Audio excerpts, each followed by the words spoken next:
नमस्कार, education India पर आपका एक बार फिर से स्वागत है।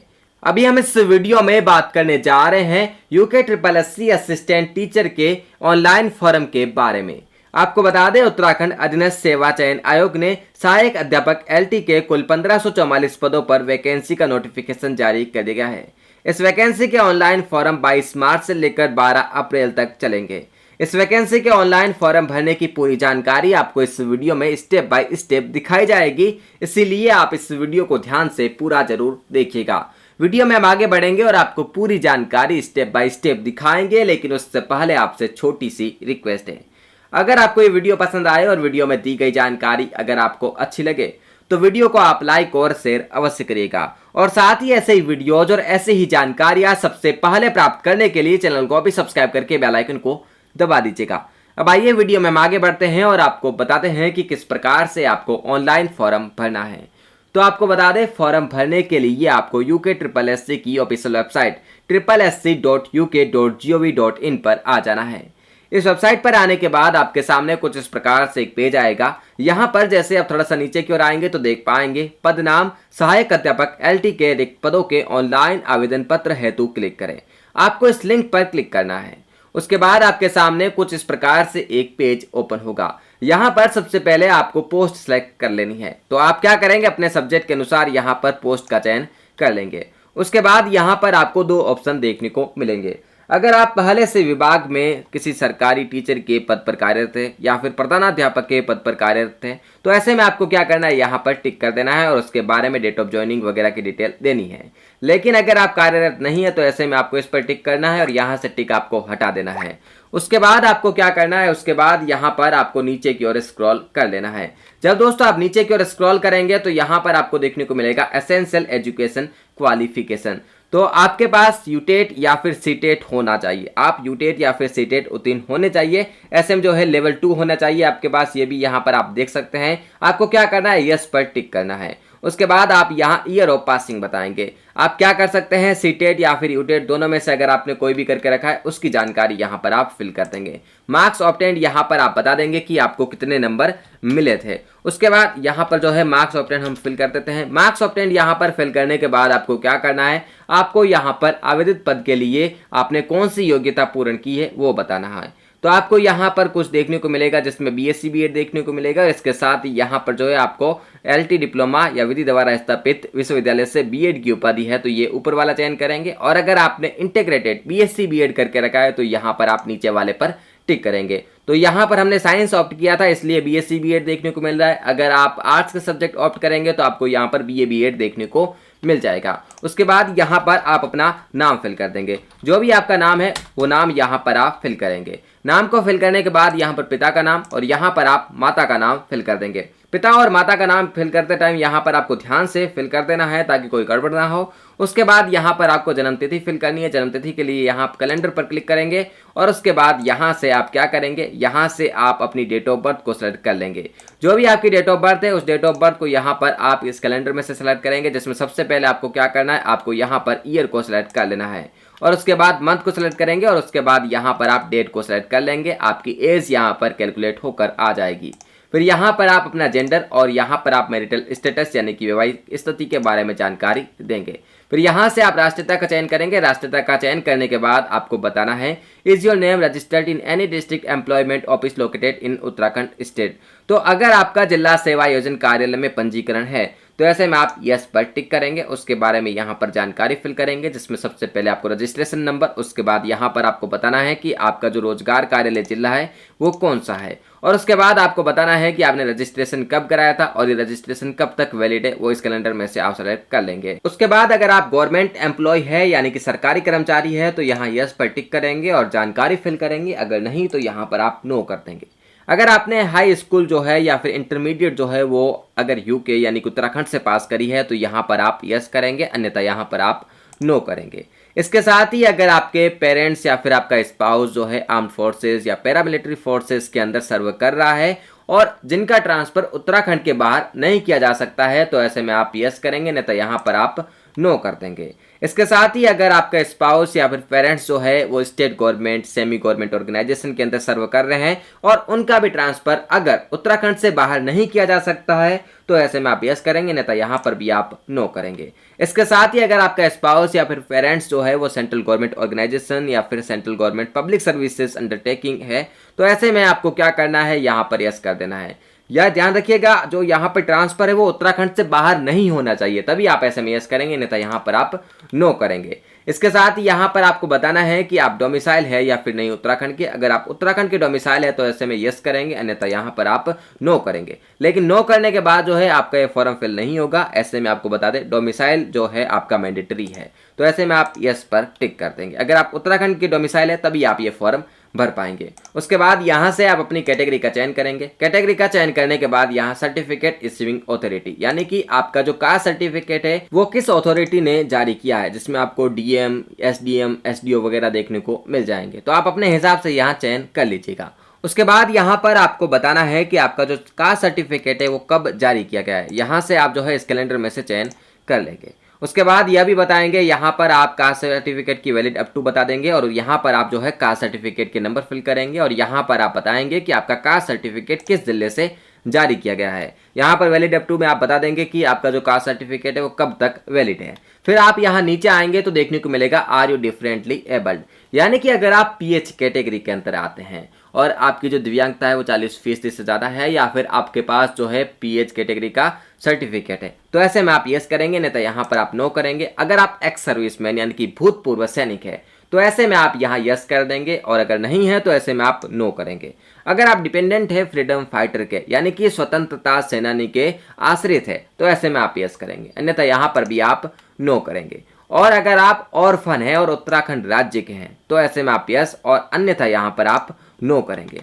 फिर यहाँ पर कॉन्टैक्ट डिटेल्स के अंदर आप अपनी ईमेल आईडी फिल करेंगे, यहाँ पर ईमेल आईडी को कंफर्म करेंगे। फिर मोबाइल नंबर फिल करेंगे, उससे भी यहाँ पर आप कंफर्म करेंगे। फिर आ जाते हैं हम यहाँ पर प्रेजेंट एड्रेस के सेक्शन में। सबसे पहले यहाँ आपको लाइन 1 फिल करनी है, उसके बाद लाइन 2 में आप लोकेलिटी फिल करेंगे। लाइन 1 में आप क्या करेंगे, अपनी गली का नाम, मोहल्ले का नाम जो है वो आपको लाइन 2 में फिल करना है, या फिर हो सकता है आपके अगर घर के नंबर है तो यहाँ पर आप फिल कर सकते हैं। उसके बाद यहाँ पर आप राज्य फिल कर देंगे, राज्य यहाँ से आप चयन करेंगे। राज्य का चयन करने के बाद यहाँ पर जो है आप जिले का चयन करेंगे। उसके बाद यहाँ पर आप जो है सिटी, विलेज या टाउन का जो नाम है वो लिख देंगे। पिन कोड जो है वो यहाँ पर आप लिख देंगे। ये सब लिखने के बाद अगर आपका परमानेंट एड्रेस और जो आपका यहाँ पर हमने ऊपर प्रेजेंट एड्रेस फिल किया दोनों सेम है तो आप यहाँ टिक कर देंगे। ऐसे ये जानकारी फिल करने की आवश्यकता नहीं होगी। लेकिन अगर दोनों अलग अलग है तो ऐसे में आप यहाँ फिल करेंगे, अन्यथा यहाँ पर आप टिक कर देंगे। उसके बाद हम नीचे आ जाते हैं तो यहाँ पर हमें देखने को मिलता है प्लेस ऑफ फिलिंग फॉर्म, यानी कि अभी आप कहाँ से फॉर्म भर रहे हैं वो यहाँ पर आपको बता देना है। फिर यहाँ आप पासवर्ड क्रिएट करेंगे। पासवर्ड क्रिएट करते टाइम ध्यान रखना है कि पासवर्ड के अंदर एक अपर केस कम से कम होना चाहिए, कम से कम एक लोअर केस, कुछ नंबर होने चाहिए यानी कि कम से कम एक हो सकता है और कम से कम एक स्पेशल कैरेक्टर जैसे कि @ हैशटैग एंड डॉलर इत्यादि का साइन हो सकता है। आप क्या करेंगे, आप कुछ इस प्रकार से एक पासवर्ड फिल कर देंगे जिसमें यहाँ पर आपको कुछ न्यूमेरिकल्स रख देने हैं, यहाँ पर एक स्पेशल कैरेक्टर रख देना है, आपको लोअर केस रख देना है और अपर केस भी यहाँ पर आपको रख देना है। उसके बाद इसी को यहाँ आप कंफर्म कर लेंगे। पासवर्ड क्रिएट करने के बाद आप नीचे आ जाएंगे और ये सिक्योरिटी की जो कि साइड में आपको कैप्चा कोड देखने को मिल रहा है उसे आपको फिल कर देना है। कैप्चा कोड को फिल करने के बाद आपको सबमिट पर क्लिक कर देना है। अब आपके सामने अब तक आपके द्वारा दी गई पूरी जानकारी आ जाएगी। अगर सब कुछ सही है तो यहाँ आप I have verified all the details पर टिक करेंगे और सबमिट पर क्लिक करेंगे। लेकिन अगर कुछ भी चेंज करना है तो no I want to change some details पर क्लिक करके एडिट पर क्लिक करके कर सकते हैं। अगर सब कुछ सही है तो ऊपर वाले पर आप टिक करेंगे और सबमिट पर क्लिक कर देंगे। अब आपके सामने कुछ इस प्रकार से एक पेज आएगा। यहाँ पर आपको क्लिक हियर टू लॉगिन पर क्लिक करना है। उसके बाद यहाँ पर ईमेल आईडी और पासवर्ड को फिल करना है। पासवर्ड अभी जो आपने क्रिएट किए थे उसी को फिल करना है। उसके बाद यहाँ पर आपको इस कैप्चा कोड को फिल कर देना है। कैप्चा कोड को फिल करने के बाद आपको यहाँ लॉगिन पर क्लिक करना है। अब आपके सामने कुछ इस प्रकार से एक पेज आएगा। यहाँ पर आपको एसेंशियल एजुकेशन क्वालिफिकेशन फिल करनी है, यानी कि जो भी आवश्यक शैक्षणिक योग्यता है उसे आपको फिल करना है। यहाँ पर आपको 10th से लेकर ग्रेजुएशन तक की और उसके बाद आपके बीएड तक की पूरी जानकारी फिल करनी है। इसके साथ ही अगर आपने पोस्ट ग्रेजुएशन करके रखी है तो उसकी जानकारी भी आप यहाँ पर दे सकते हैं। यहाँ पर आपको सबकी जानकारी फिल करनी है। इसके लिए आप सबसे पहले 10th और उसके बाद 12th की जानकारी देंगे। उसके बाद अगर आपने इंटीग्रेटेड यूसी करके रखी है, यानी कि आपने बीए एलएलबी वगैरह करके रखा है, तो आप उसे सेलेक्ट करके जानकारी दे देंगे। लेकिन अगर आपने ग्रेजुएशन करी यानी कि बीएससी या फिर बीए या फिर बीकॉम इत्यादि करा है या फिर अन्य कोई भी डिग्री करी है, तो यहाँ पर आप ग्रेजुएशन पर क्लिक करके जो है अपनी जानकारी फिल करेंगे। लेकिन अगर आपने इंटीग्रेटेड करी है यानी कि आपके बीएससी के साथ बीए या फिर बीए बीएड करी है, तो आप इंटीग्रेटेड बीएड को सेलेक्ट करेंगे और उसके बाद यहाँ से आप अपनी डिग्री का चयन कर लेंगे। इसके साथ ही अगर आपने ग्रेजुएशन के बाद बीएड करी है, तो आप ग्रेजुएशन की जानकारी फिल करने के बाद बीएड की जानकारी यहाँ पर क्लिक करके फिल कर देंगे। तो सबसे पहले आप यहाँ क्या करेंगे, अपनी 10th और 12th की जानकारी देंगे, उसके बाद स्नातक की जानकारी देंगे और उसके बाद यहाँ पर आप बीएड की जानकारी देंगे। लेकिन अगर आपने बीएससी बीएड या बीए बीएड करके रखा है, तो आप दोनों की जानकारी इंटीग्रेटेड बीएड पर क्लिक करके दे देंगे। तो हम यहाँ पर आपको 10th की डिटेल फिल करके बता देते हैं। 10th की डिटेल फिल करने के लिए यहाँ आपको क्वालिफिकेशन टाइप पर क्लिक करके हाई स्कूल 10th को सिलेक्ट कर लेना है। उसके बाद यहाँ क्लिक करके हाई स्कूल 10th को सिलेक्ट कर लेना है। यहाँ से आप बोर्ड का स्टेट बता देंगे। उसके बाद आप क्या करेंगे, उसके बाद यहाँ पर आप यूनिवर्सिटी या बोर्ड का चयन करेंगे। उसके बाद आपको यहाँ per year of passing fill कर देना है। ईयर ऑफ पासिंग में आप फिल करेंगे कि आपने अपनी 10th किस साल में पास करी थी। उसके बाद यहाँ पर आपको क्या करना है, यहाँ पर आपको बताना है कि आपने जो सब्जेक्ट है वो कौन से थे। तो यहाँ पर आपको 10th में एक ही देखने को मिलेंगे।